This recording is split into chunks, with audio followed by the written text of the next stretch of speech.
दोस्तों, मध्य प्रदेश में संविदा पर काम कर रहे 1.5 लाख कर्मचारियों के वेतन में 2.94% की वृद्धि 1 अप्रैल से लागू होगी। उपभोक्ता मूल्य सूचकांक के आंकड़ों के हिसाब से बढ़ोतरी हुई है और 5 साल में यह सबसे कम वृद्धि हुई है।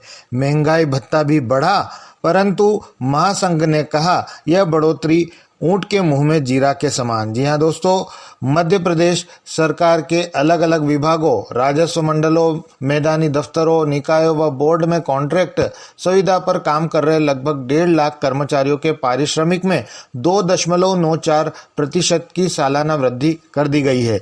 इस वृद्धि का लाभ कॉन्ट्रैक्ट पर काम कर रहे लोगों को 1 अप्रैल 2025 से मिलेगा। इसी के हिसाब से उनके मासिक पारिश्रमिक का निर्धारण होगा।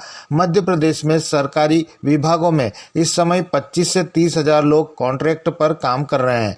वहीं 1.25 लाख लोग सरकार के उपक्रमों, निकायों और बोर्डों में कार्यरत है। वित्त विभाग ने इस पारिश्रमिक का निर्धारण उपभोक्ता मूल्य सूचकांक के आधार पर किया है। आधिकारिक सूत्रों का कहना है कि यह पिछले 5-6 सालों में सबसे कम है। वर्ष 2019-20 में सालाना बढ़ोतरी 7.69% हुई थी। इसके बाद के वित्तीय वर्षों में यह क्रमशः 5.16, 4.88, 5.94, 3.77 और 3.78 लगभग रही।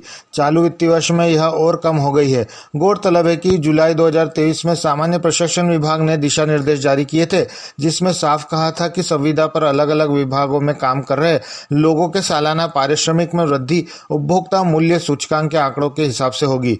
चालू वित्तीय वर्ष में यह 2.94% आई है, इसलिए पारिश्रमिक का निर्धारण भी इसी आधार पर हुआ है। उदाहरण के लिए, यदि किसी संविदा कर्मी का पारिश्रमिक सालाना 10 लाख रुपए है तो 2.94% में वृद्धि के अनुसार पारिश्रमिक में लगभग 30,000 रुपए की सालाना बढ़ोतरी होगी। महंगाई भत्ता भी बढ़ा। राज्य सरकार के उपक्रमों, निगम मंडलों के ऐसे कर्मचारी व अधिकारी को प्रतिनियुक्ति पर राज्य शासन के काम कर रहे हैं, साथ ही उन्हें चौथा व 5वां वेतनमान स्वीकृत है, उनका महंगाई भत्ता भी बढ़ा दिया गया है। यह भी लंबे समय से लंबित था। वित्त विभाग ने लगातार 2 वर्षों का फायदा एक साथ दिया है।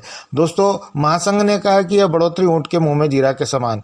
मध्य प्रदेश संविदा कर्मचारी अधिकारी महासंघ के प्रदेश अध्यक्ष रमेश राठौड़ ने कहा कि यह ऊंट के मुंह में जीरा के समान है। महासंघ ने 2 बार ज्ञापन भी वित्त विभाग को सौंपा था तथा उनसे जल्दी वेतन वृद्धि के आदेश जारी करने की मांग की थी। राठौड़ ने सीएम से मांग की है कि संविदा कर्मचारियों को नियमित कर्मचारियों की तरह जैसे पहले महंगाई भत्ता मिलता था वही दिया जाए। उपभोक्ता मूल्य सूचकांक जो वित्त विभाग बढ़ाता है वह बहुत कम होता है।